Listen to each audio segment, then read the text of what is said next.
Hello, ladies and gentlemen, Deja Vu here, bringing you another series from Woongjin Stars in the Winners League. This is going to be Woongjin Stars versus Samsung Khan, and here in teeing off for Woongjin Stars is going to be Guemchi, who's been doing very, very well here in the Winners League. And for Samsung Khan, we're going to have my favorite player, Jangbi. So this should be a lot of fun. We got two players that are trending pretty hardcore in opposite directions right now. Guemchi obviously has been doing very well as of late. The Winners League, he's gotten, I believe he has an all kill as well as a couple of 3 kills and maybe a 1 or a 2 kill here and there. So he's doing pretty darn well overall. Of course, he had that loss recently to 4GG, which wasn't very pretty, but it was kind of a build order loss for him. So I don't really blame him too much for that.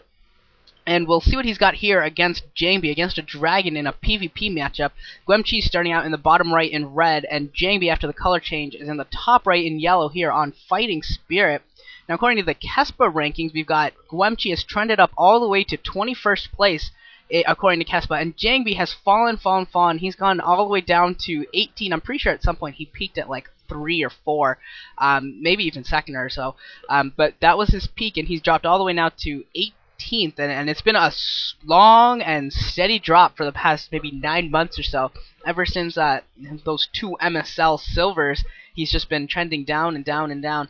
But I am always hopeful that Jangbi will make a resurgence, will come back and show us all that he is a true dragon and can really start winning a lot of games in a row. I mean, he has that talent. It's just a matter of actually putting it out there.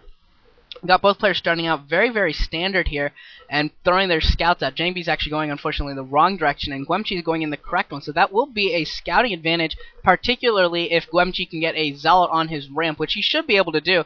And a Zealot on his ramp will stop any sort of a probe scout. And that's actually a really big advantage in a mirror matchup. Just knowing what your opponent is doing and hiding your information from your opponent really gives you...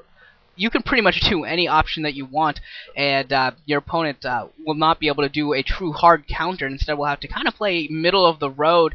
Otherwise, they could be playing right into your hands. Guemchi here just trying to be a nuisance with this probe, just taking some pot shots. Probably not going to get a kill or do anything too much, just trying to be annoying.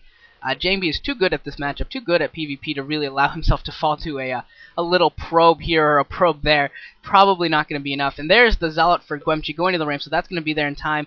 Cybernetics Core going up, probably same time for both players. Yeah, there it is, just a second behind for Guemchi. Ooh, Guemchi, be careful with that Zealot. Oh, Jangbi's not going to be able to get up that ramp.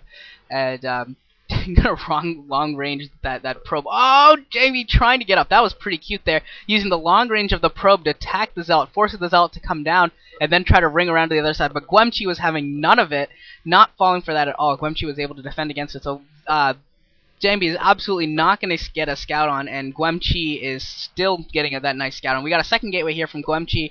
I believe Jangbi's still sitting on the 1 gateway, taking up to core right now. And we could see Guemchi maybe try and go for a Zealot Goon Rush, maybe produce 3 Zealots and then produce Goons after that, and try and do a little bit of a push using that second gateway's worth of production to defeat Jangbi's 1 gateway worth of production. That could be a little bit of a timing attack here from Guemchi, taking advantage of his scouting advantage. But I gotta say, I don't know how successful that's gonna be. We got range coming out here from Guemchi. 2-gate Goon probably is not the case. We're probably going to see a Reaver here. I'm expecting to see a Reaver here from Guemchi. I'm waiting to see that tech. The Cybernetics Core just finished, got range spinning, and following that up is probably going to be a Robo facility. Just very, very normal in PvP to get that Robo up. He doesn't seem to be setting up for a 3rd gateway or anything like that. And Jangbi actually is pushing down here with some forces now. Really needs to get that scout on. Really wants to know what's coming his way. He doesn't want to be left in the dark and have, say, a DT suddenly pop into his base because he was just left in the dark. That would be awful for him.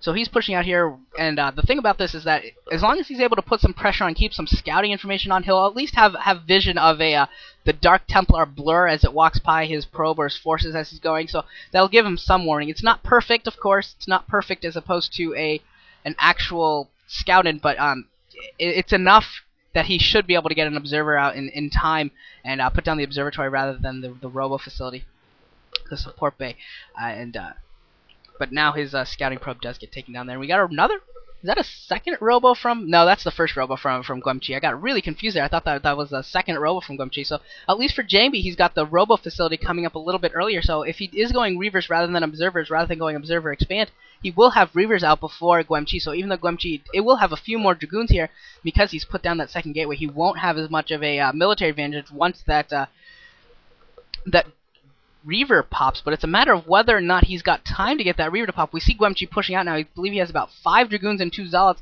and Jangbi can really only counter with, I believe, 2 Zealots and maybe three Dragoons here. So he actually did put down that observatory first, so he's not going to have a Reaver out early enough to really deal with this. And we see a probe scout here from Guemchi just trying to gauge how much forces Jangbi has and seeing exactly what's coming his way. Oh, there is the support bay actually, so he's going to have both coming his way. We got the shuttle out, and hopefully he went Reaver before observatory, so he'll be able to get a Reaver and start defending his ramp a little bit more efficiently.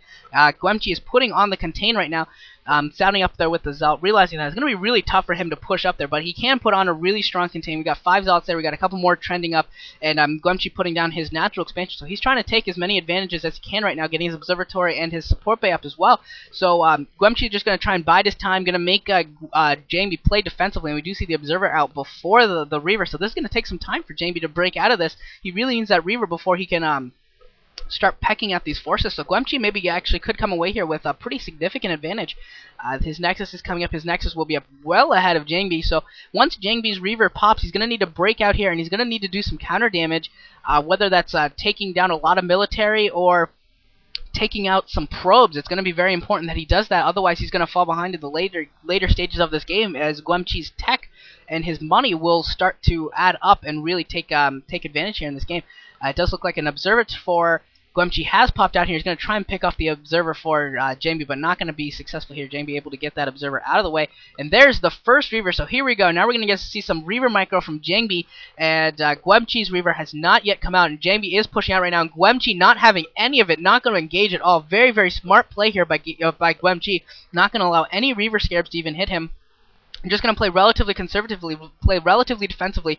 He knows that he has this base coming up. If he can defend it, if he can stop Reaver harassment, he will be in better than fantastic shape. He will be in amazing shape to defend this. But actually, shuttle speed has been researched by Jangbi, and there's the Reaver getting a couple kills there on those probes. But he's got to be very careful. There's Dragoons everywhere for Guemchi right now, and doing that was actually a very interesting purchase there, getting that shuttle speed. I don't know if Guemchi was really expecting it. I know I wasn't, but definitely interesting here. Now he can take the shuttle and dart in and out of Guemchi's base, and Guemchi doesn't have a shuttle of his own to micro with that Reaver, so that's also another dangerous thing. It's going to be really hard for him to defend that Reaver from